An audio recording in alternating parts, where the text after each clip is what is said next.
So good afternoon, everybody. My name is Steve Park. I'm the Director of Communication at NCIC, and I'll be hosting this annual general meeting today. This is the annual general meeting of North Cumbria Integrated Care Foundation Trust and also the North Cumbria CCG, Clinical Commissioning Group. So it's a joint AGM. Building on last year's event, we are trying to combine doing this through technology to make it accessible to as many people as possible, and some advanced work as well, so that we've shared presentations with you and invited questions in advance of the meeting. Presentations have been shared in advance online from NCIC's Chief Executive Lynn Simpson and from our Finance Director Michael Smiley. And also a presentation from our lead governor, Carol Woodman. We've also shared a presentation from the Chair of Cumbria CCG, John Rush, and the Chief Finance Officer, Charles Wellborn. Those presentations have been available on the CCG and NCIC websites since early last week. We have invited questions in advance of today's meeting, and so far we've had quite a few written advance questions, which we will be answering in due course. We will also be trying to answer any questions that you've had or you want to submit today through our chat box. So please use the question function on your screens to submit any questions that you'd like to have asked. We'll try and answer as many as we can in the time available. If we can't get to those questions, we will answer them after the event in writing and publish the responses online. When you do ask a question, please, if you can, provide your name. It really helps understand where your question's coming from, but you can put questions in anonymously if you wish. As ever, with an event like this, we would expect everybody who gets involved in the call to follow our values of treating everybody with kindness, respect, and in a collaborative manner. So I trust everybody will do that. As your host today, I will ask the questions on your behalf, and I will try and hold people to account if I don't think they're answering the question as much as possible. And I will also try and interpret any jargon that our colleagues here choose to use. Just a reminder to everybody that this session is being recorded and will be made available online after the event. Following feedback from last year, when we had, I think, a large number of people on the screen, we've reduced the number of on-screen presenters today.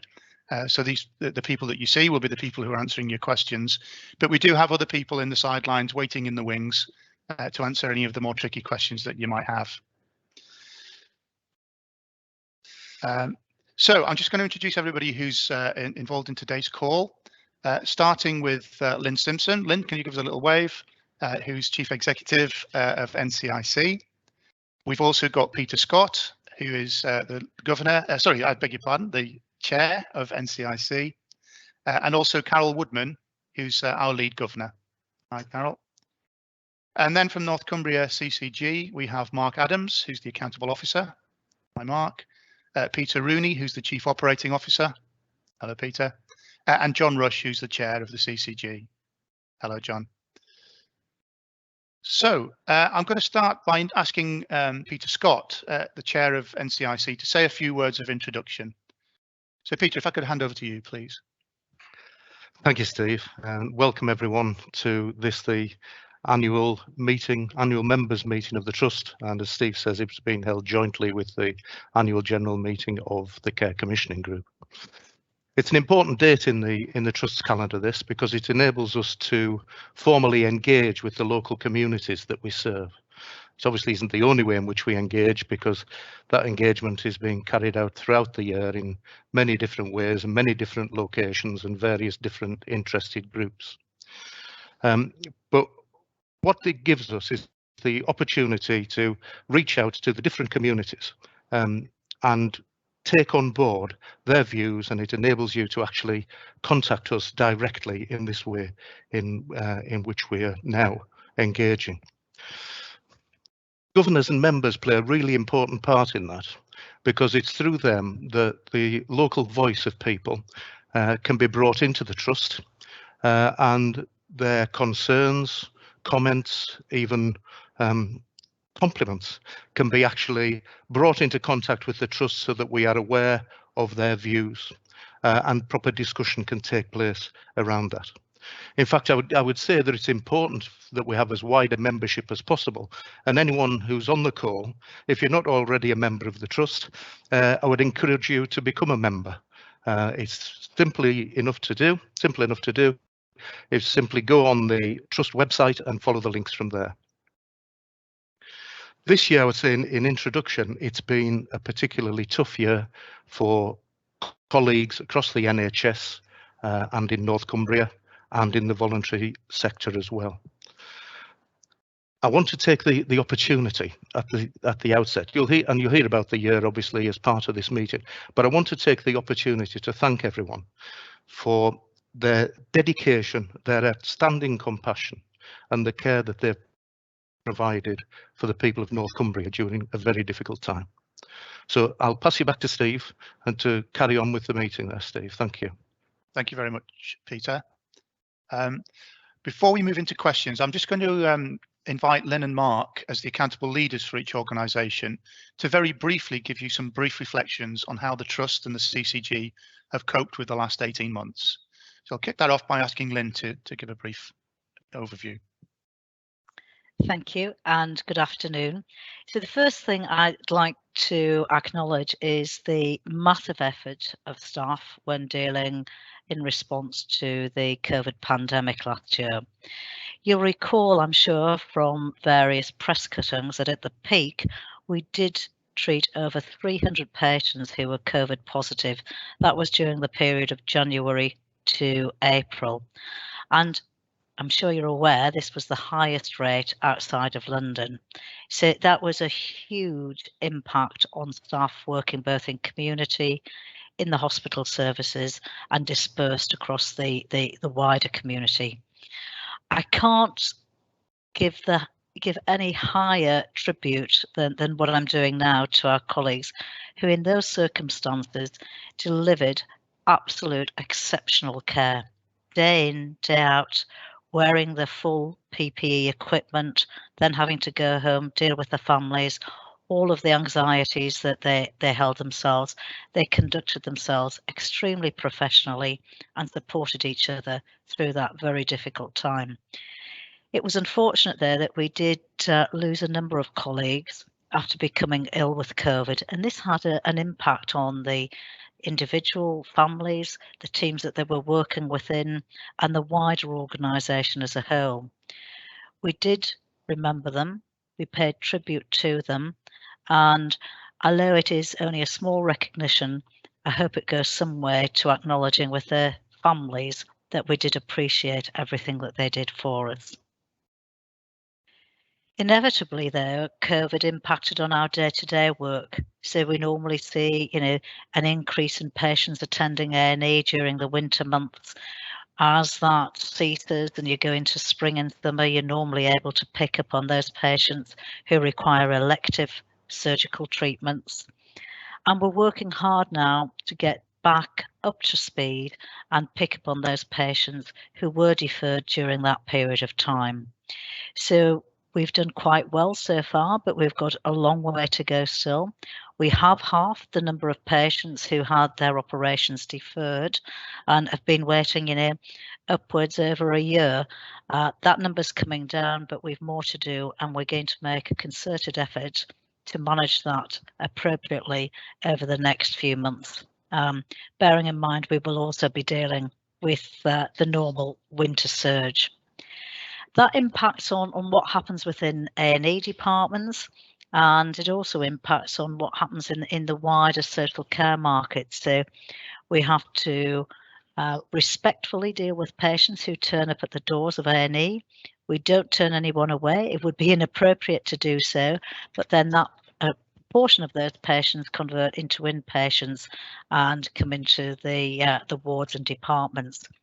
We need to make sure we're using our beds very adequately, and we're working closely with our colleagues in social care to ensure that once patients are medically fit for discharge, we can get those out as quickly and back into the appropriate setting as we can. We have got some challenges around that as a system. We are doing some work to reduce those challenges, but it is something that we address on a daily basis. I'd also like to draw your attention to the Trust's financial position. Again, if you've been reading board minutes, discussing with governors and colleagues, you'll be aware of the Trust's very difficult financial position. It's not just the Trust, but it's the system as a whole, where you'll know that we have a large underlying financial deficit. As well as providing high quality safe care, it's incumbent upon us to manage our resources well. And so we now have developed plans to try and address this and get our finances back on track. This won't happen in 2 or 3 months. This will take a number of years to address, but collectively as a system, we will be doing this. And it's absolutely important that we give this due attention. Despite that, we've had some real triumphs to celebrate this year, and I want to probably leave you with 2 of those. One is, as I said earlier, about the outstanding contribution of staff to the care of patients and their families, but 2 other ones that we're particularly proud of. The first is the opening of the new cancer centre at our Carlisle site. It's been done in collaboration with our colleagues from Newcastle Hospitals Trust. And for us, and I'm sure you'll agree, this brings specialist care closer to home for many of our Cumbrian patients. It's a real positive development. Patients no longer have to travel 2.5 hours to receive treatment. You know, they can do it on the doorstep, or if they're travelling over from Whitehaven, it's a 45-minute journey instead of a 2.5 to 3 hour journey. And this is often when patients are feeling quite vulnerable and poorly. The second celebration I'd like to bring to your attention is that we have submitted the final business case for phase 2 of the West Cumberland Hospital for DH approval. This has taken quite a while to develop, a huge amount of effort by all concerned. It's looking really good, and we're very hopeful that this will be passed at the appropriate time. So hopefully something to take forward on a positive note into the future. I think I'll leave it there, Steve. Thank you very much, Lynn. And now if I can ask the same from Mark to give a brief overview of how the year's been for the CCG. Thanks very much, Stephen. To start, I'd just like to reiterate Lynn and Peter's words about the outstanding contribution of all of our staff and indeed staff across the whole of the health and social care sectors in terms of meeting the challenges of COVID. It has been a huge challenge, and staff have been outstanding in terms of everything that they've done, and our thanks go to everybody in terms of that. As a CCG, I guess I reiterate a lot of what Lynn has said in terms of all of the systems work that we have done together in terms of not only dealing with COVID, but also in terms of all of the other challenges that we've had as we've worked throughout the year. As a CCG, those have focused in a number of particular areas. Support for all of our providers, including NCIC as a trust, but also CNTW, the Mental Health Trust, and NWAS, the Ambulance Trust as well. And of course, all of the work that we've done working hand in hand, supporting primary care in terms of everything that they have done to meet the challenges of COVID as well.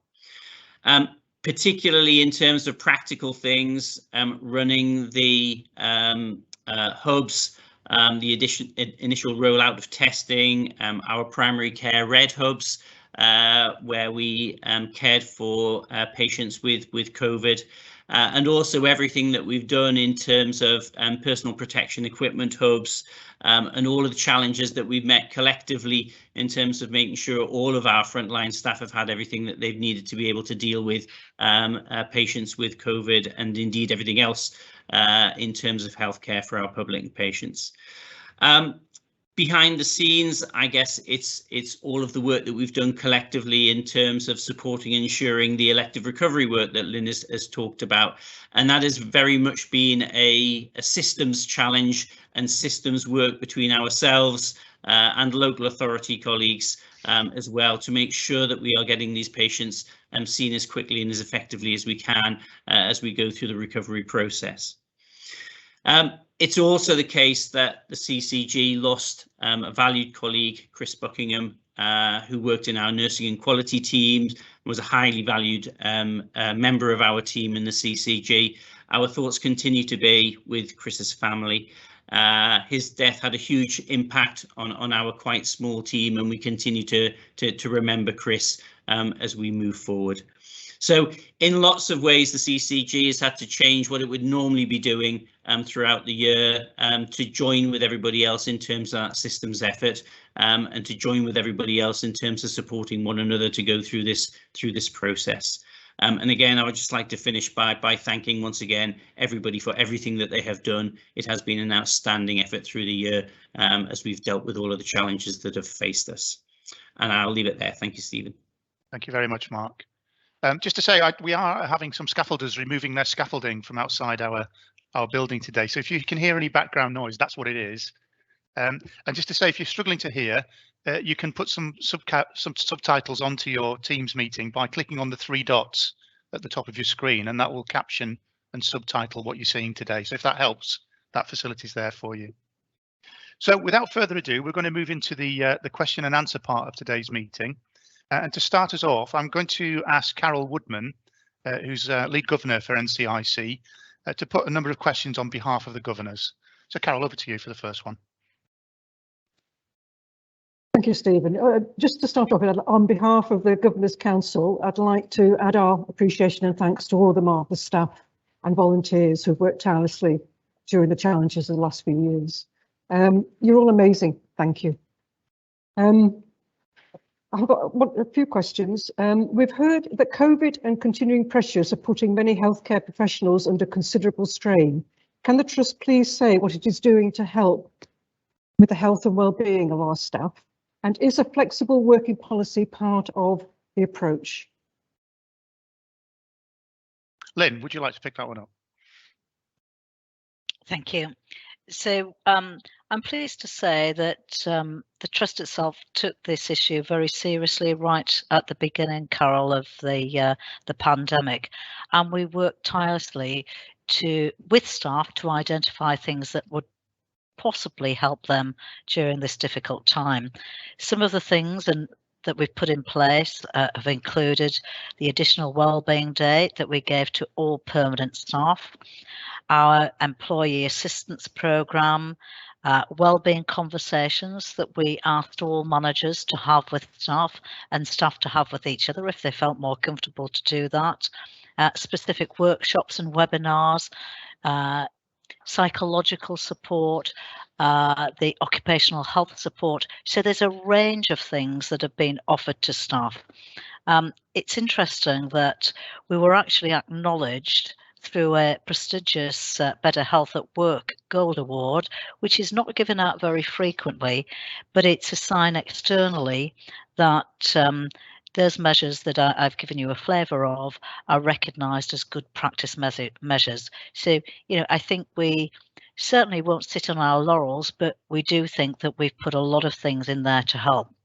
The second part of your question was about a flexible working policy. We have had a flexible working policy in place for many years, and we always try and accommodate what staff require along with what meets the needs of the patients and the organisation. So from joining the Trust now, staff are able to say, with childcare arrangements, is it possible for me to work X hours or Y hours? And where we can, we will always go out of our way to accommodate that. But primarily, we put the needs of the patients first and then try and wrap around the staff needs. Thank you, Lynn. Second question from you, Carol. Thank you, Lynn. There are always concerns and occasional rumours about the sustainability of service at West Cumberland Hospital. What reassurances can you give that services will remain there, that they are safe, and that clinical staff are seeing sufficient patients to maintain their skills? For you, Lynn, that one, I think. Okay, thank you. So I hope that through our ongoing conversations with the various community groups and through the governors, we have been able to assure colleagues in the west of the city, that we are committed to the clinical model that was developed some time ago, which is for a two-site model and provision of services, and that we've not moved away from that. I think this is reinforced by the West business case of 40 million investment into the site for redevelopment. So as far as I'm aware, we need to constantly look at what we're doing, the provision of services. Are those services safe? That is what will drive us at any time. But we have no desire or plans to move away from the two-site model that we have. Thank you, Lynn. And then the final one from you, Carol, I think. One of our concerns through COVID is that many people were putting off checking out for possible symptoms of cancer. Are you seeing an increase in cases, and are you keeping up with the backlog of diagnostic tests? So I think a simple answer to that one is yes, we are seeing an increase in cases, Carol, and there does seem to have been an issue that during the peak of the COVID pandemic, we did see a drop in referral rates. Now that things are returning, I don't say this, but partially to normal, we are seeing that referrals are now coming back up to normal levels in most specialties, and we have got a lot of work to do to ensure that patients are appropriately referred. We are keeping up with the diagnostic tests, which are an important part of that cancer pathway. We do have a bit of a backlog with the diagnostics, but that's for the routine patients, not the cancer patients who are always given priority. So we need to work hard, but we're on with managing that process in as an efficient way as we possibly can over the next few months. Great stuff. Thank you, Lynn. Thank you, Carol, as well. We're now moving on to some questions that have been submitted from Liz Clegg, who represents the West Cumbrians Voice for Healthcare. Now, Liz has asked a number of questions, and we're going to try and get through them as thoroughly as we can. Liz, if we don't answer your question thoroughly today, we will be publishing full answers on the line after the event. But just to say that Liz says at the outset, the members of the West Cumbrians Voice for Healthcare would like to sincerely thank all NHS staff in North Cumbria for their outstanding effort over the past months of the pandemic to keep the health service in North Cumbria functioning and safe. We're well aware of the backroom staff, cleaners, secretaries, IT staff, receptionists, accountants, and others that we're unaware of who are so vital to keeping frontline services operating, and we thank them too. So thank you, Liz, for those words. But you do have a number of questions to ask as well. The first of those was, will questions submitted by email and online at the meeting be incorporated together with their answers into the minutes of the meeting, as if they were asked in person during the meeting?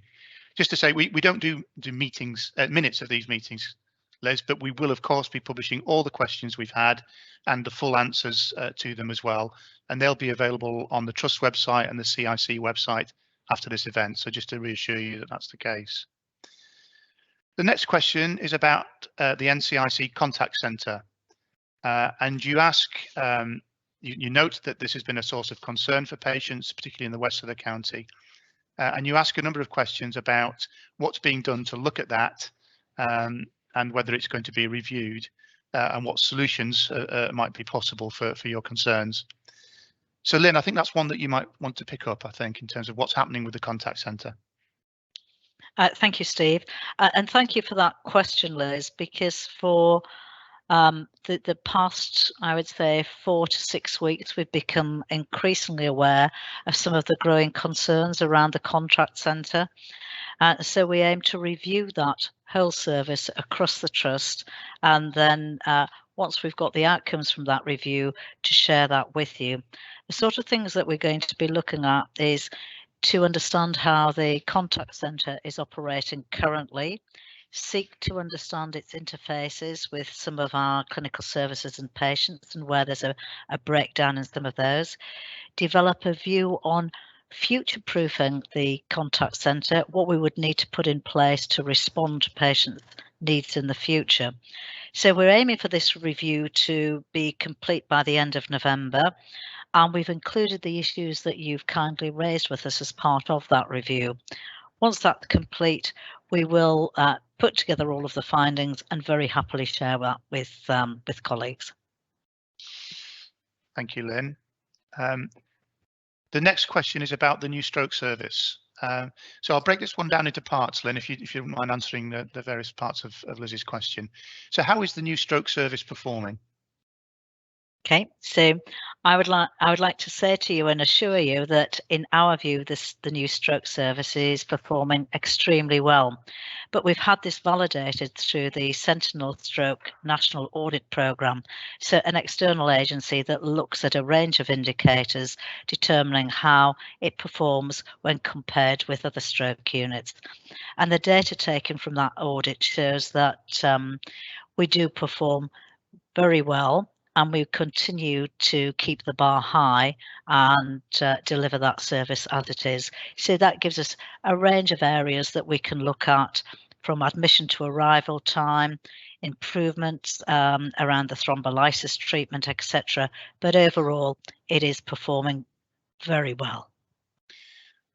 Thank you, Lynn. And I know one of the questions that we've had in from time to time is about, can we provide data in relation to patients from the west of the county who now have to travel to Carlisle for stroke treatment. We are looking into that. The data is available nationally, and we need to do some further analysis. But once we get that data, we will look to share that, because I know that's an issue of some concern for people. But second part of Liz's question, Lynn, was what do we think the challenges of the new system are?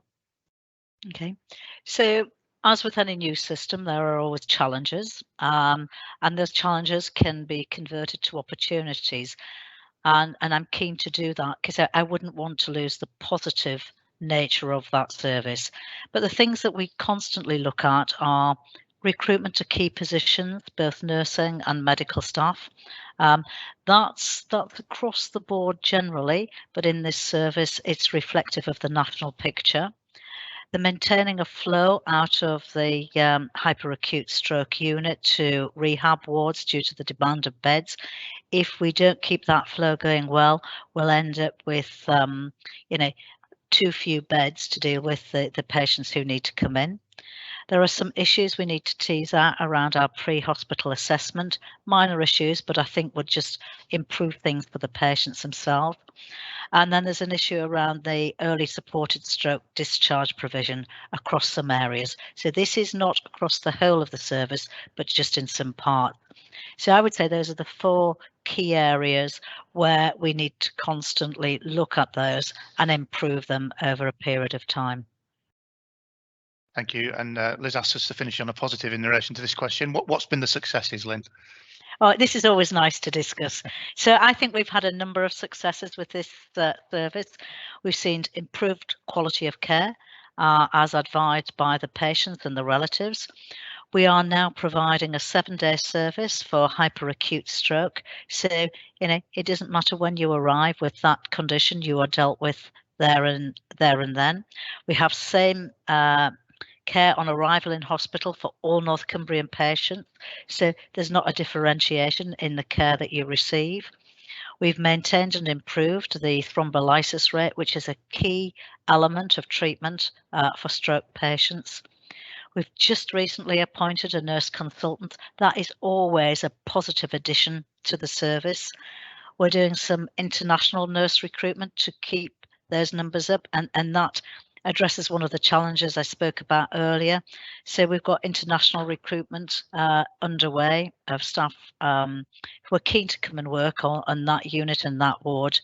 And I think we've been able to maintain the delivery of the community stroke rehab in very innovative ways. So overall, I think this is a huge success story, 1 or 2 tweaks to address those challenges that we have, but it's working extremely well. Thank you, Lynn. The next question from Liz is about legacy information within changing NHS organisations.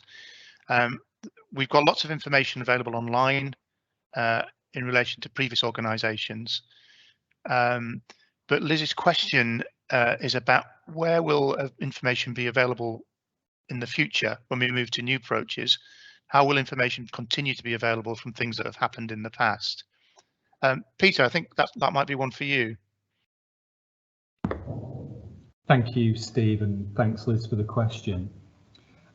Liz, as I know you are very much aware, we try to place as much of that information transparently in the public domain as possible through the CCG website. Our intention would be to continue to achieve the same level of transparency and therefore accountability as we transfer into the new organisational structure next April, subject to the legislation change. I hope you'll forgive us that we do not yet know exactly how that will happen. So we're still working through with colleagues for the emerging Integrated Care Board, the new organisation from next April, about how those records will be maintained and how they'll be made publicly available. But our absolute intention is to ensure that we maintain the same level of transparency into the future. Thank you, Peter. And Liz asked a question about where previous minutes from the previous NCUHT and Partnership Annual General Meetings might be held. Information previously available on the NCUH website and CPFT websites, we can provide that on request. Those sites were closed down following merger and are no longer publicly accessible. But the information is available from the comms department at NCIC or from Diane Teasdale in the governance team here. So, for example, things like the minutes of board and directors meetings that were held in public. So do get in touch if there's information you want to find. We've now got two questions that I'm going to take together about how things will work in the new NHS organisation. One is about public and community engagement, and the other is about quality and safety assurance and how that's going to be reported publicly. I won't run through the detailed questions because they are quite detailed, but perhaps if I invite Peter to comment on, oh sorry, Mark, I think I might invite you to comment on how things are going to work in the future, Mark. Thanks, Stephen. So the first thing to say is, Liz, thank you for the question, because it recognises the value of all the work that we do and continue to want to do in terms of engagement. And I guess the key takeaway message is we don't want to either stop that or cease any of that work. As Peter has just alluded, there is a lot of work going on at the moment to understand how the new ICS and the Integrated Care Board are going to work, and all of the detail around that. So we don't have the specific answer to your question yet. We are working through that with colleagues, but there is certainly no intention to move things like quality reports and all of the performance information that is already discussed at our CCG governing body out of the public domain. But again, you know, we just don't have the detail about that at the moment. On the engagement front, many of you will know Julie Clayton. She's helping to lead a lot of this work in terms of design with the ICB. And we all are very clear, Julie is very clear, this isn't about stopping what we're doing. This is about valuing what we already do. It's about making sure that we continue to have the mechanisms in place for the feedback and for that to be shared widely within North Cumbria, and for us to build on what we have already in place as a platform for the future, and also to make it more consistent, I guess, across the whole of the ICS region, and to look at opportunities to develop what we do with lived experience and supporting behaviour change. There is guidance around this that helps us in terms of that design, and that guidance has 10 key points, and we'll be making sure that we meet those expectations. I think the other thing is, though, that I know that Julie would appreciate the opportunity to test out our frameworks as it develops, and I know John Rush has a very clear view on this as well. So there is lots of work going on. What underlies that work, though, I would say, is that this is about relationships, and it's about us all continuing to work together. It will be about those people who you work with now in the CCG, working with you in the future as we go into the new world. And in that way, we preserve what we've got and we use that as a platform for the future. Thanks, Stephen. I'm about to bring Carol in, but Carol might be having some difficulties. Carol, I was going to invite you to comment on that, just about the important role that governors and play in the foundation trust. Oh, I beg your pardon. I think we've lost Carol from the meeting, so I might try and bring her in a little bit later. I think we've had a few technical glitches there. So what I'll do, I'll move on to the next question, but I will come back to you, Carol, if we can get you sorted out in terms of the meeting. So I'm going to move on to the next question, which is about recruitment. And Liz asks, this last year has been extremely difficult for all of the staff nationally, and historically there is a problem with recruitment in Cumbria, particularly West Cumbria. So Lynn, she asked specifically, what is the situation with recruitment of all types of medical staff for NCIC? Thank you, Steve. So I think it's helpful just to give you a figure. The Trust has a vacancy rate of 6% for medical and dental staff. That equates to about late 30s, early 40 whole-time equivalents. Now, during the pandemic, the Trust had some difficulties recruiting overseas medical staff, and that was mainly due to the travel restrictions. However, since then, we've successfully been recruiting, and when the restrictions were lifted, from the period of April 2021 to September 2021, we've had 48, that's 46.56 whole-time equivalent new starters, of which 21 were recruited from overseas. So I don't underestimate how much effort has to go into recruitment. We need to constantly refresh our recruitment practices. We need to listen to what colleagues say when they are appointed and come into the Trust as to what could be done differently. And then as part of that, we need to ensure that we do retain our staff. So we're doing a lot of effort in terms of recruiting to those hard-pressed areas and difficult to recruit to places. So Lynn, I think you may have partially answered this already, but Liz also asked, how well does the Trust perform on staff retention? I think we can do more on staff retention. So we've got a retention rate of about 80%, but that figure does exclude bank workers, and the exit figures include doctors in training who hold temporary contracts. So we need to look at it in the round. However, saying that, using the exit interviews, we can identify why it is that some staff leave the organisation. Some, it's very positive. They leave here to move on to for career opportunities. There are a small number of staff who do leave, who may be dissatisfied with the organisation. We need to understand what that is and put those systems and processes in place so that their time with us is a positive time and that we can retain them where possible. Thank you, Lynn. And I was just going to say, obviously, recruitment is not just an issue for the Acute Trust, but it's also an issue for primary care as well. And I thought I might just bring in a GP, Dr. Mandy Boardman, who's with us. Mandy, do you have any comments on that in terms of how recruitment is within the primary sector? Thanks, Stephen. And thanks very much for the question, Liz. It's obviously very pertinent in regard to all the news that we're hearing nationally at the moment around NHS staffing. So recruitment in primary care has been a challenge for it must be said, for many years, but we are in the process now of trying to look at how we develop a modern day general practice model. So that's about developing a primary care team that can actually better meet the needs of all of our patients. And I suppose what that means for us when we're thinking about this in North Cumbria. So we've currently got 35 GP practices who are clustered into 8 primary care networks across North Cumbria.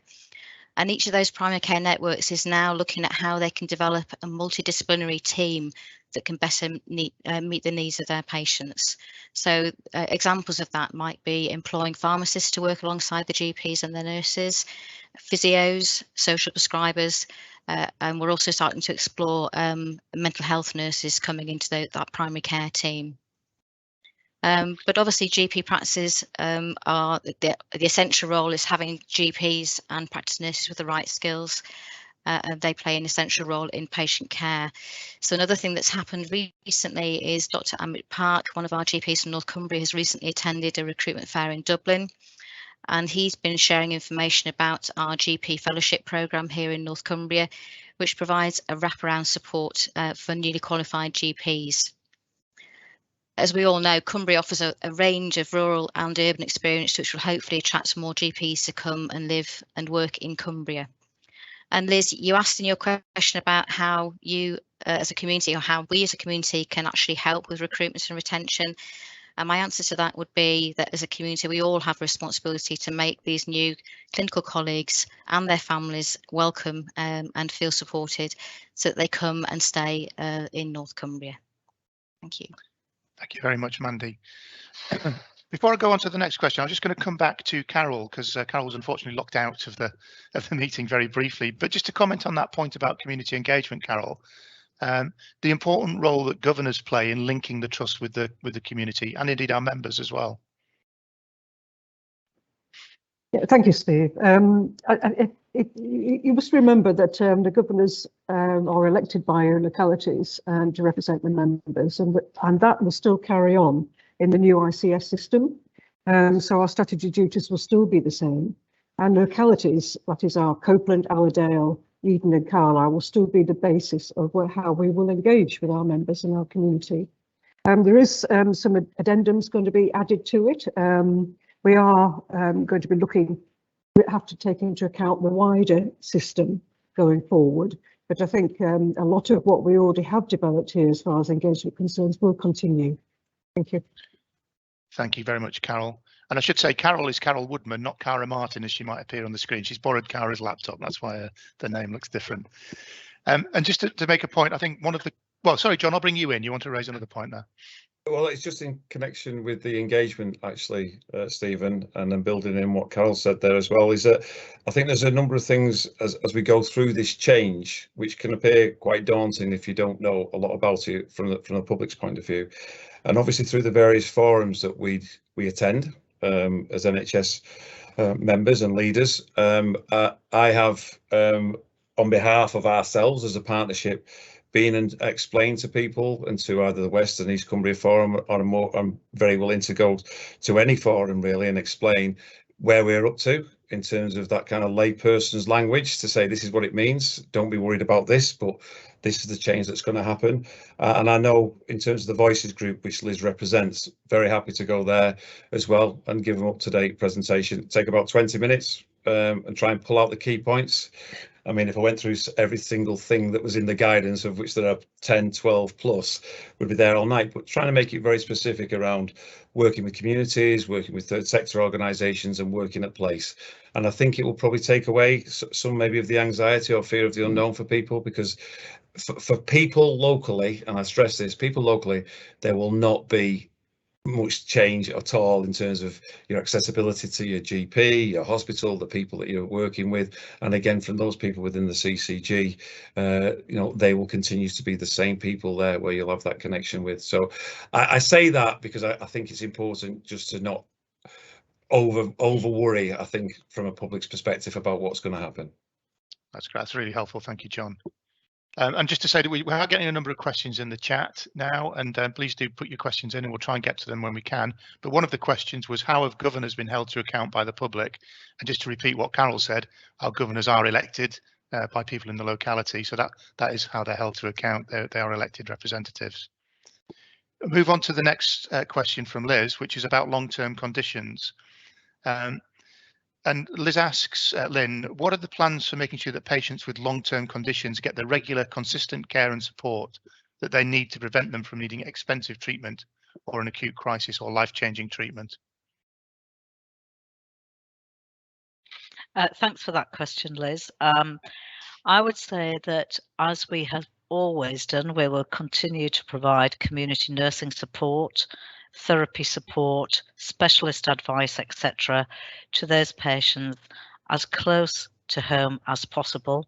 Where they do need to have some interventions, if they can be done in their local community, we will do that.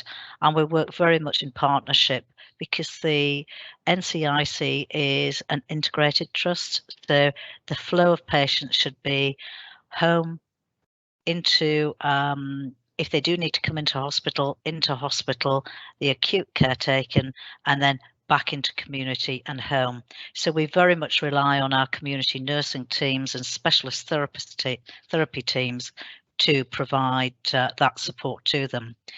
You'll be aware there that over recent years, there's an increasing demand of the requirements of patients with long-term conditions. And with the capacity that we have available, the challenges caused by the pandemic, I'm still delighted to say that we've seen many positive changes that patients have reported to us have been an advantage to them. I won't give you a long list of those. If I can just share with you 3 or 4 examples that will give you a flavour as to how seriously we do take the management of long-term conditions, the same as we take the management of an acute condition, because they all impact on a patient in different ways, but all impact on their general health and demeanour. So, as I say, 3 or 4 things that we've done recently. We undertake clinical specialist reviews of patients to enable more manageable caseloads. So, for example, by that we mean some diabetic patients have had changes to their insulin regime following a review with a specialist diabetic nurse. At one time, they would have had to have come into hospital to have that done. As professionals, we hold daily huddles, and they are where a group of nurses, therapists, support workers get together, discuss and prioritise the caseloads so that patients are seen in a timely way and often at home or in their local community. We've recently seen the recruitment of a public health consultant who works very closely with the community and the ICCs, including social prescribers, as was mentioned earlier by Mandy Boardman, and wellbeing activators. That's a key role. So this is a preventative role. So if you add that to the management of long-term conditions and how that can influence our thinking in acute care, it's a real positive step for the organisation to take. And then finally, one that I think is worth seeing, which is a real, again, positive success. It's the development of the community-based home dialysis education service. And if we can keep patients at home, patients going to work, patients looking after the families, then, you know, what a success that's been for them as an individual and a wider extended family. So that's 3 or 4 examples, Steve, I think, of how we managed to address the long-term conditions. That's great. Thank you, Lynn. And of course, again, managing long-term conditions, GPs and that sector the primary sector play a really important part in that. So I wonder whether Mandy Boardman, you might want to say a little bit about how GPs help in that case. Thanks, Stephen. First, just wanted to acknowledge that for anybody with a long-term condition, I think the COVID pandemic has been a particularly worrying time. I think we all acknowledge that in the NHS. So what we have done in primary care, though, over the past year is we've really tried to invest in resources to support clinicians at the front line in managing patients with long-term conditions in a more consistent way. So one of those examples would be investment in something called Health Pathways, which was introduced in North Cumbria back in April 2020, and all of our practices now have access to this resource. We've now developed 200 plus pathways which are now live. GP colleagues, there's some really good positive feedback coming back from our GP colleagues around these, which they are using on a daily basis. They provide a single source of information that helps guide clinicians through the most up-to-date treatments, local referral pathways, and also help signpost into other resources in the community, like maybe third sector, that may be able to help in supporting patients. They're developed by a team of clinical editors who work very closely with our subject matter experts, for example, consultants at NCIC or at CNTW, and they're constantly being reviewed and updated. So they're also a great training tool. So when we've got locum doctors and nurses coming to work in North Cumbria, they can also help those clinicians to understand better what services are available in North Cumbria to support those patients. The other investment that we've done is around a series of small videos to help people with long-term conditions, and it's called Sound Doctor. So again, all of your GP practices now have access to those as well. And they're a really good thing to be able to signpost patients to help with kind of self-care and management and all kinds of conditions. So diabetes, asthma, dementia, all kinds of different conditions. There's these short videos that can actually help you to manage your condition better. Thanks, Steve. That's great, and I've seen those videos and they're really, really good. So do look them out. We're getting towards the end of the advanced questions now, so please do keep putting your questions on the chat, and we'll try and get to them shortly.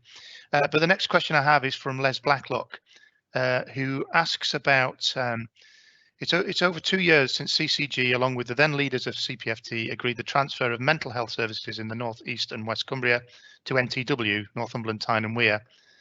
On the 1st of October 2019, CNTW was formed with the promise of utopia, more money, better support for staff and better outcomes for our Cumberland population, and being part of a successful organisation. My question is, and these are Leslie's words, not mine, where did it all go wrong? And please don't put all the blame on COVID, and give some examples. You give some examples of areas of concern, including beds that are currently closed. Peter, I'm going to turn to you for that one.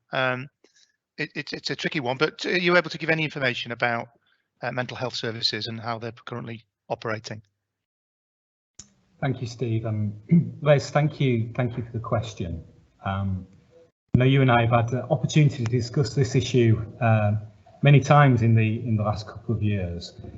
I'd like to begin by just reminding everyone else in the meeting that the NHS organisations took a view that in the longer term, the best interest of patients to deliver sustainable, improving mental health and learning disability services would reside with transferring the services to a specialist mental health trust, and for us in North Cumbria, being what became the Cumbria Northumberland Tyne and Wear Trust, which is of course twice rated outstanding by Care Quality Commission.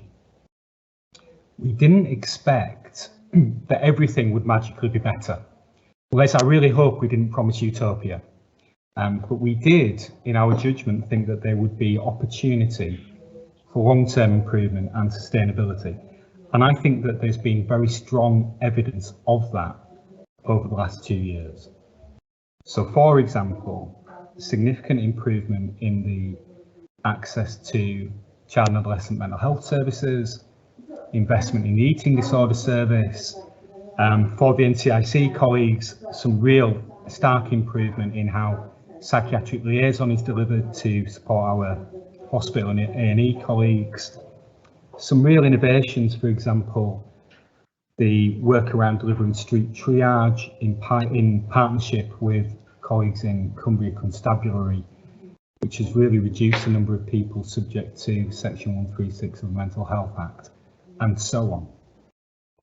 From a CCG perspective, since March 2020, we've made an additional recurring investment of 4.4 million in the CNTW service, which is really enabling them to continue that improvement journey. And I think there is some good evidence that recruitment has also been improved through that transfer. That is not to say that everything is perfect, because it is not. There are some real service challenges day in, day out. And indeed, there's been some service disruption, for example, the temporary closure of the Rowanwood ward at Carlton Clinic, the psychiatric intensive care unit. So the challenges remain. All of the issues around recruitment, retention, the availability of skilled clinical staff and so on are still present. But I think there's very good evidence to show that it was the right decision. CNTW, in my judgment, are doing an excellent job. And I'd just like to finish by saying that all of the genuine and kind and well-intentioned words from colleagues celebrating the amazing commitment and compassion of staff during the COVID period equally apply to our colleagues in mental health and learning disability services, who do a fantastic job. Finally though, Les, if there are some specific issues you are concerned about, because I know you're a deep advocate for these services, please do get in touch with us directly. Let us know what those concerns are and we will follow them up. Thank you. Thank you very much, Peter. Appreciate that. The next question we have is from Jane Collins, who's a library and learning technologist here at NCIC. And Jane asks, what is the current provision for the charge of electric vehicles at CIC and the West Cumberland Hospital? What are the future plans for charging points for electric cars? And is this provision planned for staff and visitors? Lynn, shall I hand that on to you? Thank you. And thanks for raising this. It's very topical at the moment, isn't it? It's a very important issue for us as individuals, as citizens, as members of staff working in different parts of the system here in North Cumbria. And it's raised with us more and more as our staff and patients make purchasing decisions in favour of new, greener electric vehicles to help combat climate change. In fact, there was something on the radio this morning about this. You know, people are making positive choices now in favour of the electric vehicles. So what are we doing? Well, we're currently trialling the electric vehicle charging points at West Cumberland Hospital. And once that trial is finished, we'll be looking at the outputs from that trial and hopefully being able to install further charging points across at different locations.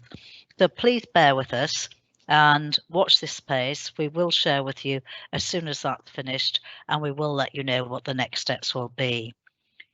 Interestingly, from a county-wide point of view, the County Council are leading on improving the electric vehicle charging infrastructure across Cumbria, so that's a positive.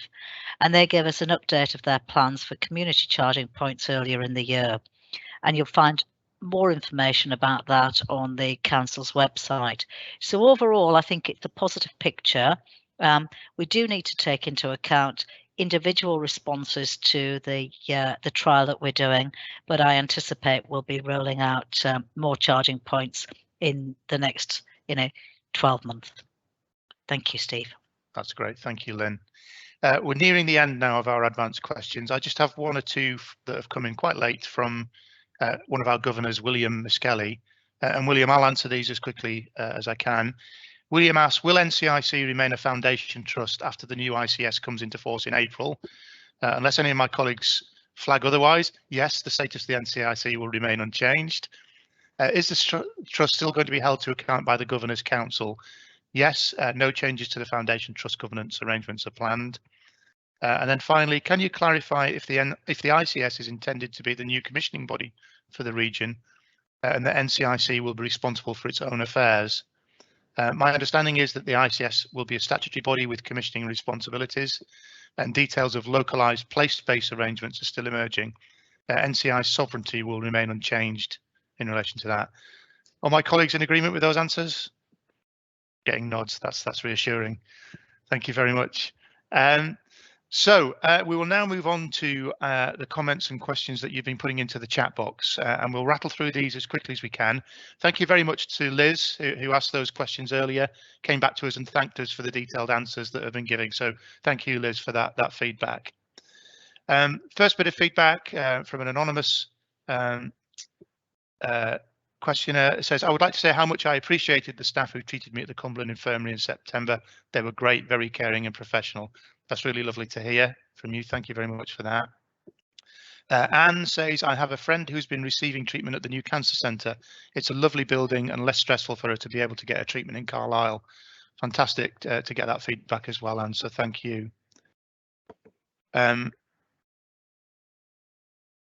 next question is about diagnostics. The wait for diagnostics is still long for people who may have cancer, and clinicians are really fatigued. Thank you so much for all they do, and they have done. They are amazing, especially Dr. Mead. Will people be able to get diagnostics at other acute trusts as a priority to make sure they receive a quicker diagnosis and treatment plan, please? Lynn, do you want to pick that up? And I wonder whether it's worth mentioning the mobile endoscopy unit that we brought in as well as part of that answer. So thank you, Stephen, and a great question. We do need to improve our diagnostic times. It's an important part of that pathway of treatment, as I mentioned earlier. The Trust Board have taken this very seriously, and they have commissioned a mobile unit to enable us to do more diagnostic tests, and that I think will be hugely beneficial for the residents of North Cumbria. We do work with other organisations, our local partners across the patch, Newcastle, Northumbria, and we work with CNTW. But for the diagnostics, if we were having a particular problem, we would naturally reach out to them to see what is best in terms of the speed of response that we can get diagnostic tests, interventions done for the patients. Thank you, Lynn. Anne asks, I've been hearing about GP burnout, and it's sometimes difficult to get a face-to-face appointment with them. What's being put in place to support them? I don't know who wants to pick that up, whether it would be Mandy or Peter.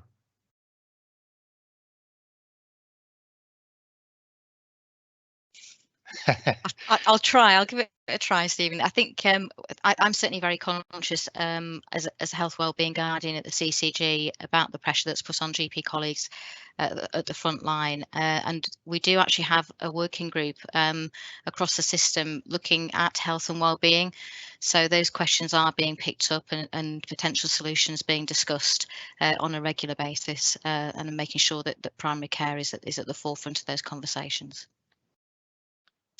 Peter, did you want to add anything to that? Thank you, Mandy. Apologies, I've moved because I think there was probably some noise where I was in the office, so apologies for background noise previously. I think we should recognise that the way that general practice is now delivered has changed dramatically over the COVID period. And in some cases, some people do have a real challenge in accessing primary care and sometimes do have to wait longer. I think we have to acknowledge that. That's not because general practice isn't open. It's not because they're not working hard. They're working harder than ever. They're probably carrying out more consultations than ever. But the demand has really risen, a real challenge around infection prevention and control, making sure that people are seen in a safe environment and so on. And increasingly, people will have the experience of having a telephone triage, or being offered an online consultation where appropriate, and so on. So how general practice is delivered has changed. We recognise that can be difficult for the patient, for the service user, and we are working to support primary care as fully as we can, so they give that continuity of care and that they can provide urgent access where that's required. But there are some real challenges. I think we should acknowledge that and be upfront about that. Finally, if I could, Steve, just want to kind of reflect that when people have those frustrations, please try and show some tolerance when you're frustrated, when you can't get through, when the telephone line is engaged for a long time and so on. Primary care is open, it will get back to you, and they will provide the best service they possibly can. Thank you, Peter. Yes, important point. Tricky question, this one. Why is recruitment in the West more difficult than it is in Carlisle? Discuss. Lynn, perhaps whether there's anything you want to add in relation to that point. I think it is a difficult one. There's something about are the jobs that are being advertised attractive enough? Are there different opportunities for colleagues to perhaps pursue that are not in health? Do we make it easy for people to go through a recruitment process, and so we don't block potential candidates from doing so? Is there something around how the community responds to the number of posts and positions within health service? I don't think it's a simple answer that, you know, you take one strand and you address that and suddenly the recruitment becomes a lot easier. I think it's multifaceted, but I think it's incumbent upon ourselves to do more and to ensure that we give our colleagues in the West every opportunity to apply for posts in healthcare. I don't know, maybe Carol wants to add something to that?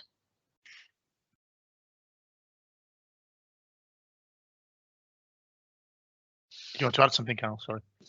Sorry. Yes, sorry. Yes, I think it is a bit of an issue. One of the things is that we're trying to do in the West is grow your own. I mean, the medical school there has got quite a lot of new perhaps programs going on, and we're showing quite a lot of success there. And perhaps I would encourage people who have some training or think about a career in healthcare, I mean, that can help. So that there are definitely improvements and ways of taking this forward. Thank you, Carol. That's really helpful. I'm going to come back to you, Carol, because we've got a question about how can we make sure that people are able to meet governors in their localities and give feedback and get replies, because people in localities and local communities really care about the staff and the services they get. This is an issue that you and I have been discussing for a little while, and something perhaps we'll come back to. Do you want to say anything about that? Yes, that is really very important, and obviously we've been restricted with COVID. We've not been able to meet people face to face. We have started our new membership engagement programme, and we had hoped to set up locality meetings, and we're particularly we work quite closely with our integrated care partnership, integrated care communities, and they also want to do engagement within the community.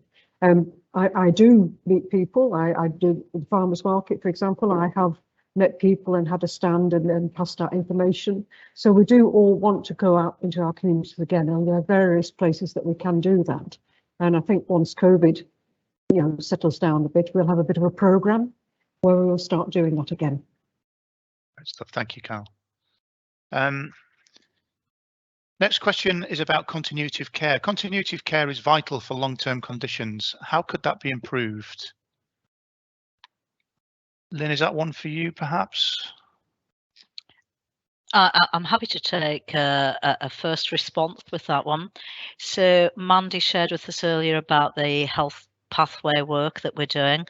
Pathways are very important in terms of understanding where responsibility lies, what needs to take place at any one point in time. If you understand the pathway and you're following that pathway, you do get greater continuity of care. There's work that we can do about a named professional having oversight. If you're in community, you may have a number of people going in to see you in your own home, having a named professional and then sharing that through a daily huddle about the improvement or worsening of a situation helps with the continuity of care. The ability to encourage patients and families to get involved in that continuity of care, so access to the records, being able to write on the records and to share that between the different professional groups all helps. I think we, as a service, as a health service, we have come a long way in terms of improving the continuity of care. When it doesn't work, it's very, very difficult for patients, but the vast majority of times it does work. And what we need to do is to keep building on that and improving how we deliver integrated continuity of care. Thank you, Lynn. Mandy, did you want to come in on that one as well? I think Lynn's summed it up absolutely brilliantly. I think as a non-clinician, Lynn, I applaud your response there. I think it's very comprehensive. I think what I would say actually is I would really welcome some thoughts from our patients themselves about how we help them to get continuity of care, because it is a real challenge in our current NHS. And I mean, I'm a great fan of things like peer support workers, for example. I know it's not a long-term condition, but just to give you an example, when you're talking about trying to support somebody that's breastfeeding, peer supporters are actually better at doing that than any clinician that I've ever come across, because they really do understand the challenges. And also are a real fan of the kind of peer support model. So I think there's more stuff that we can do around that kind of model going forward as well for other long-term conditions. But always love to hear from the public themselves and patients about what ideas that they have. That's great. Thank you, Mandy. Another comment here from Jay, just say Jay.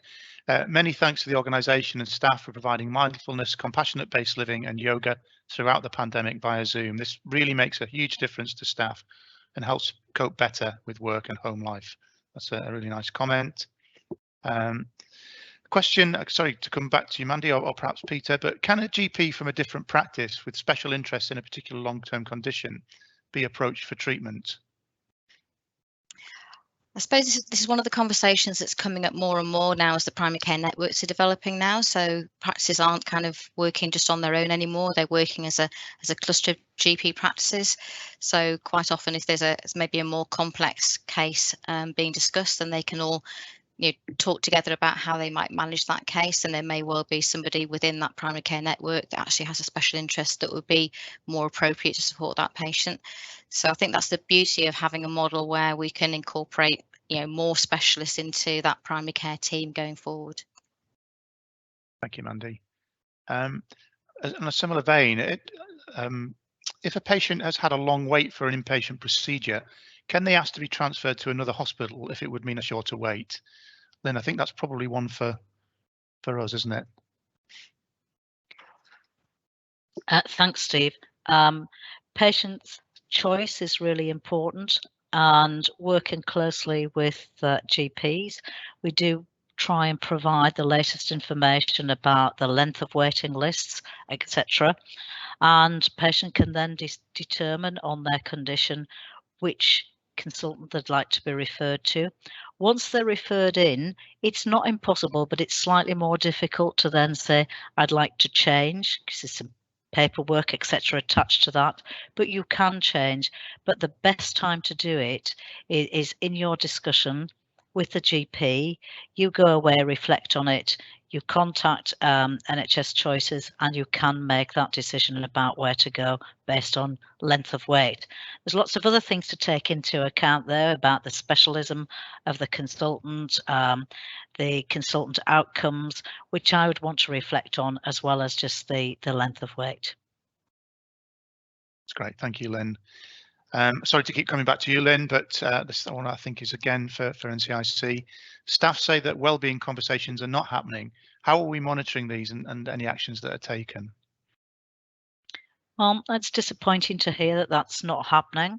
The board have encouraged us and advised the executive that this is a really important part of looking after the wellbeing of our staff, and have asked us to undertake that. I can share with you from my perspective, I held the wellbeing conversations immediately with the executive team. The executive team cascaded that through their managers, etc.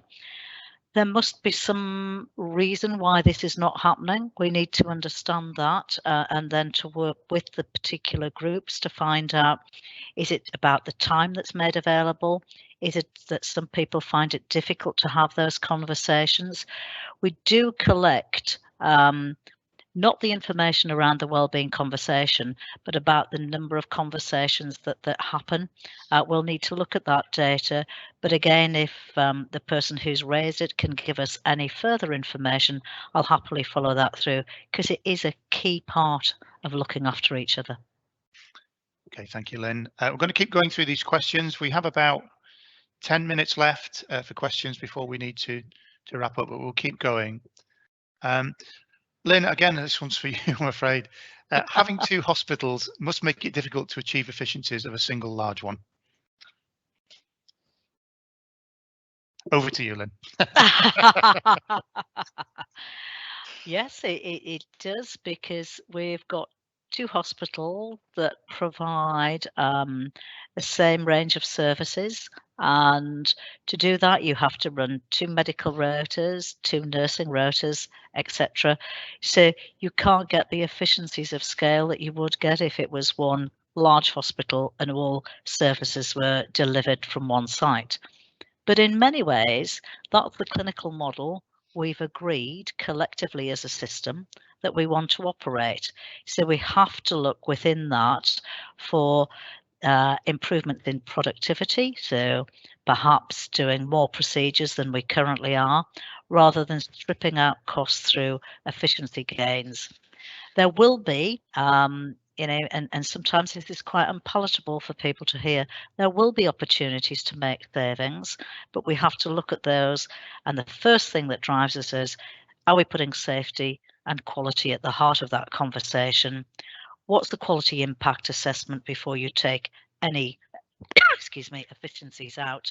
And then are there other ways of delivering that, but with a a two-site clinical model that we have, you do not get the same efficiencies as you would get with one large site delivering those services. Now, I'm conscious Lynn's on the strepsils, and I can hear her voice is giving up a little bit because all the questions seem to be coming to her. But let me see if I can find one for somebody else. Peter, do you want to come in? If I could just add to what Lynn very well just described, it's not only a challenge of two really relatively small district general hospitals. It's that because of where we all live in the world, we are remote from everywhere else, that there are more services delivered by the NCIC Trust in those hospitals than would often be the case in other district generals. So, you know, for example, full range of 24/7 cover for vascular surgery, the amazing PCI service, which for those of you not accustomed, is basically enabling a stent to open your blood flow again into your heart. Some of these kind of procedures do not get delivered routinely in hospitals of the size that we have, but they're delivered here to benefit the local population and to ensure we've got good geographical access. And all of those things also add to the challenges around efficiency. How do you do that and maintain clinical skills and still, as Lynn rightly described in her opening remarks, manage the finances? And that kind of adds to our challenge, but that's in order that the local population can access a local service. And I don't think we celebrate that enough. That's really helpful. Thank you, Peter. I'm going to bring in one of our colleagues in the wings to answer the next question. Michael Smiley, I wonder whether you could answer this one. Michael's our Director of Finance. How will the large system deficit impact on the hospital's ability to tackle and reduce the long waiting lists in the next 12 months to 2 years? And what is being done, and somebody else might want to come in on this bit, and what is being done to support people who are waiting a long time for treatment? On the finance bit, Michael first. Yeah, no problem. So the system has got a large deficit, which we're trying to make progress in resolving by fundamentally trying to improve the service, because we know a service that runs efficiently and effectively for patients is often a service that has better finances. So we're trying to make improvements that improve our service and look after the finances. Good example of that is by relying less on agency staff and using more substantive staff, or indeed seeing people in a pathway that works more smooth for them so that they've less time waiting. And that means that we have less costs as well whilst patients are waiting. So those are the sorts of changes we're trying to take in the long term to try and improve our finances, as well as better deals on things we buy and those sorts of things, which you'd expect any organisation to be going for. With regard to the large waiting list we now have after the pandemic, this year we've been able to benefit from investment that the national NHS has made available to all trusts for us to treat patients and reduce those waiting lists, and that continues through to the end of March.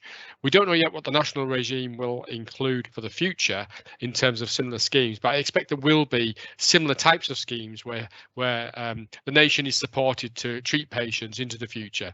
So as we recover our waiting lists over the next 1-2 years, etc., we'll be doing that within those national schemes as they exist, as we have done already, and we'll continue to focus on those good measures that we can make to improve our finances for the long term as well. It will probably take us longer than just 1 or 2 years to really sort out our long-term deficit. That's going to take us, I would suggest 3 to 5 years to really get on top of. So I wouldn't muddle the two things up in our minds. I think we've got to see them as separate issues. We've got to deal with them both and do so in the way I've described. That's really helpful. Thank you, Michael. And Mandy, I think you wanted to come in on this point as well. Yeah, thanks, Stephen. It was also just to let everybody know as well that North Cumbria as a system is also involved in a regional project called the Waiting Well project, which hopefully will be moving into the implementation phase, hopefully in the near future. But this is very much about supporting people that are on those waiting lists to optimise their own health while they're on that waiting list, but also to see if there's other support that they might need during that time. So it might include, say, third sector involvement around supporting them around finances or employment advice, things like that. So that's something else that will be kicking off as soon as we've got more detail on that. Obviously, we'll make sure that our public and patients are made aware of that as well. Thank you very much, Mandy. I might bring Joanna Riley in for this next one. If Joanna is our Chief Operating Officer. Are you there, Joanna? Yes, I am. She is, thank you.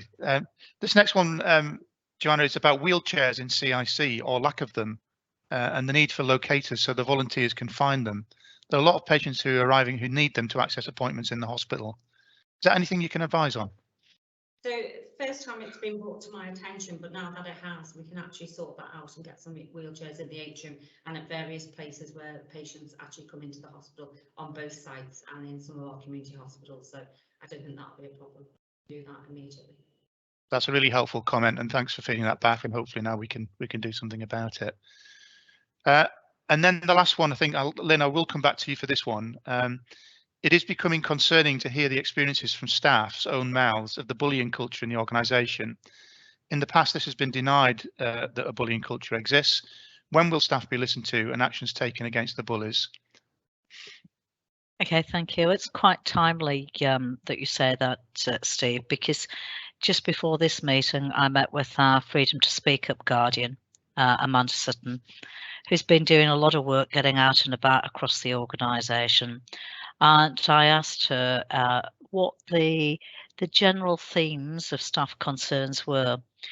There is still a theme around bullying, and we need to break that down and understand what that means.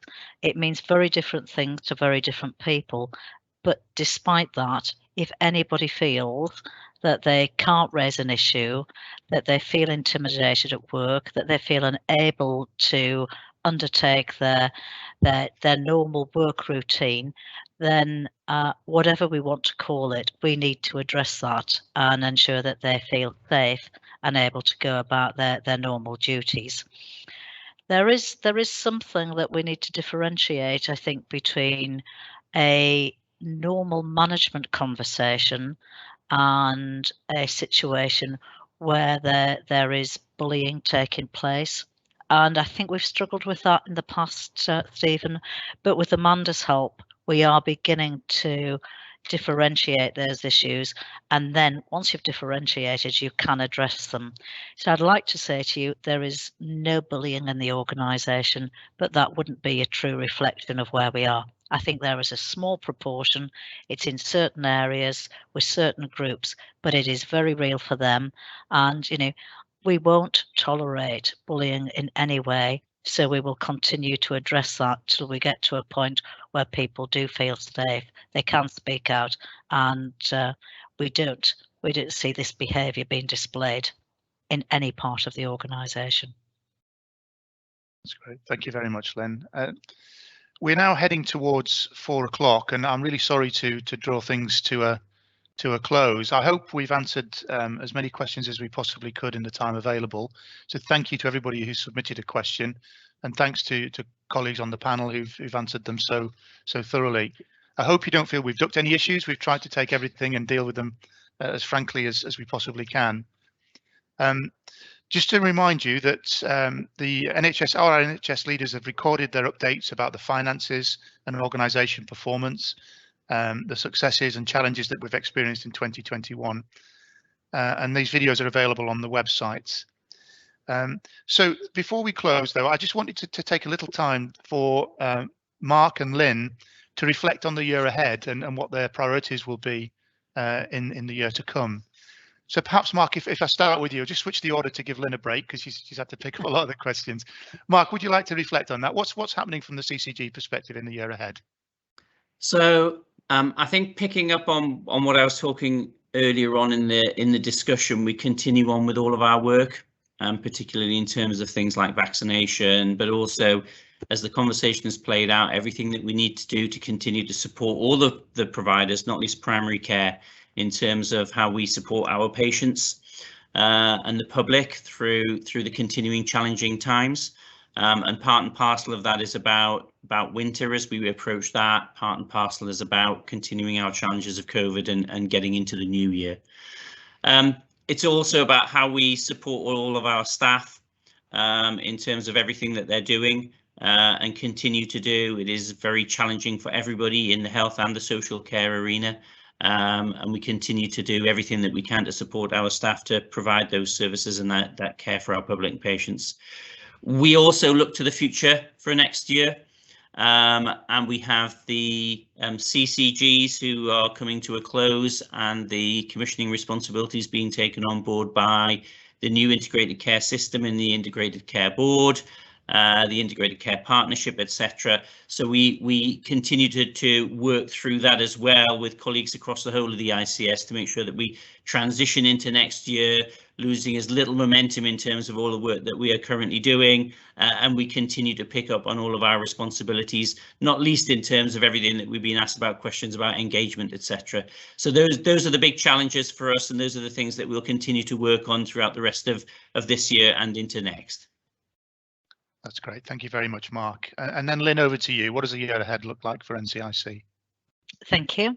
So I want to continue to put patients at the heart of everything we do. So that means putting patient safety as the foremost priority of every interaction that we have with them in whatever way, whether that's an outpatient interaction, an inpatient, or out in the community. I'd like us to continue to involve the carers, the families, the general public, and help them to shape services as we move forward. And alongside that, make sure that we continue to look after our own staff as we have been doing this year.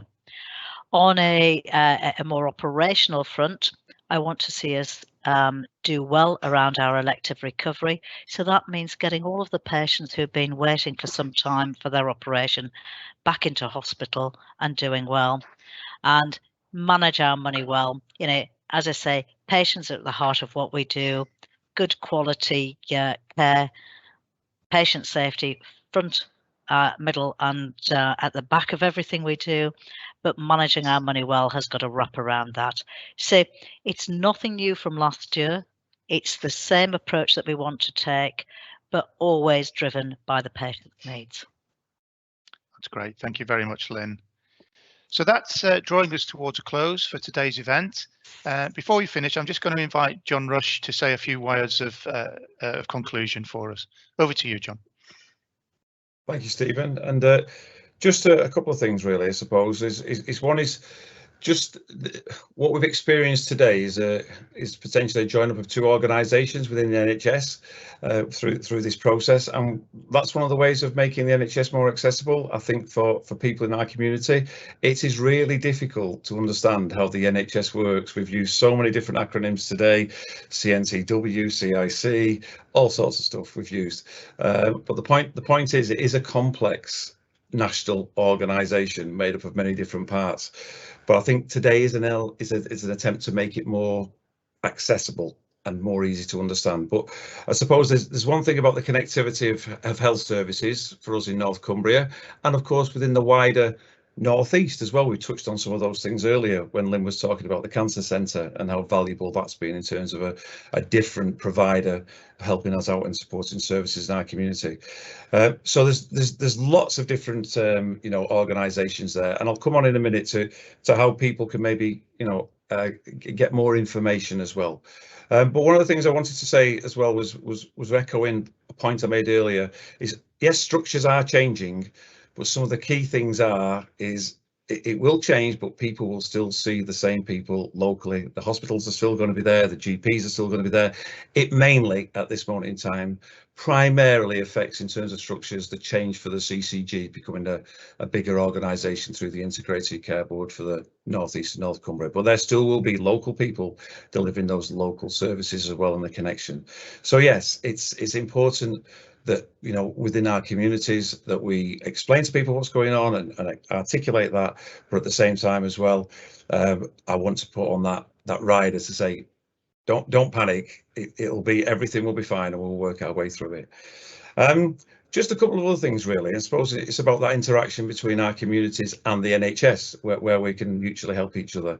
One is just a reminder: if you haven't had your vaccine, please get it done. If you haven't got your flu vaccine, please get it done. We know we're going to head into a difficult winter at the moment, and if you need a booster, as I do, let's get on there and get your boosters done.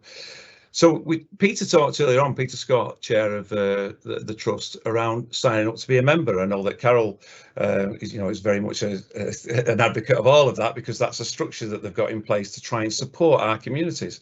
So yes, you can sign up very easily to be a member of the North Cumbria Integrated Care. And I know there was a question within the chat there around how can we get to know more about what's going on the coal face. Well, for the hospital, if you're a member of North Cumbria Integrated Care Trust, you will get to know through those mechanisms that Carol was describing and Peter was describing. You'll get to know what's going on, and you can be part of a structure. If you want to pay more of a part into that, then you could become a local governor. If you want to pay an even bigger part, you could do what Carol's doing and be the lead governor. So there's very much something about how people can engage depending on the time commitment they've got.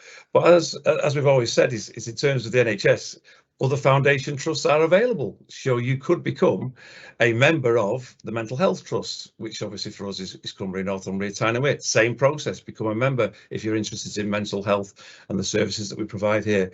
But also as well, I mean, each GP practice is supposed to have a patient participation group. Ask your GP practice, could I join your patient participation group? It'd be really interesting to see how well formed some of them are, particularly under COVID, but there are other mechanisms there for people to become involved. And again, there are other organisations as well that support people in terms of healthcare. You've got the patient advice and liaison services that run through the hospitals, so you can get some advice there about what's happening. And also Health Watch is the national body in terms of the provision of healthcare and holding us to account as NHS, and holding social care to account as well about the services and the connectivity with the public. I say all that because I think it's really important that it's not just this meeting that we're coming to engage with our NHS. It's a wider framework. So I want to make sure that people understand that. And again, points that Peter echoed before about primary care with Mandy as well, and with Lynn, is the NHS is very much open for business. Please, if you're feeling that you need some service about your health and your care, visit your GP, do the 111 service, speak to people, make sure you get the service you require, because it is open. But at the same time, you can help us within all of that about thinking about infection prevention, thinking about, when you do go into the premises, just the social distancing, wearing a mask, and obviously, as I said before, make sure you've got your vaccine. But please use the services wisely, because we know we're going to come into a very difficult time coming into winter. So I don't want to say much more other than to thank all the members of the community and the public, and staff as well, have turned up today for this event. And I think I would only echo everything that everybody else has said about the support that NHS and care staff and all those public service staff have done to support this community through this very difficult time, and continue to do so, is very much to be admired and congratulated, and will continue to do so. So that's it from me, Stephen. I want to thank you for chairing what I found a very informative and worthwhile event, and I just hope members of our community found it exactly the same as well. And I appreciate the candidness in the responses from people, and I know it was Lynn who took most of those, so well done, Lynn, as well. Thank you for that. Thank you very much, John, and thank you very much everybody for participating. This recording will be available on our websites shortly after this meeting. Thanks very much for getting involved, and we'll see you all soon. Thank you. Bye-bye. Thank you. Bye.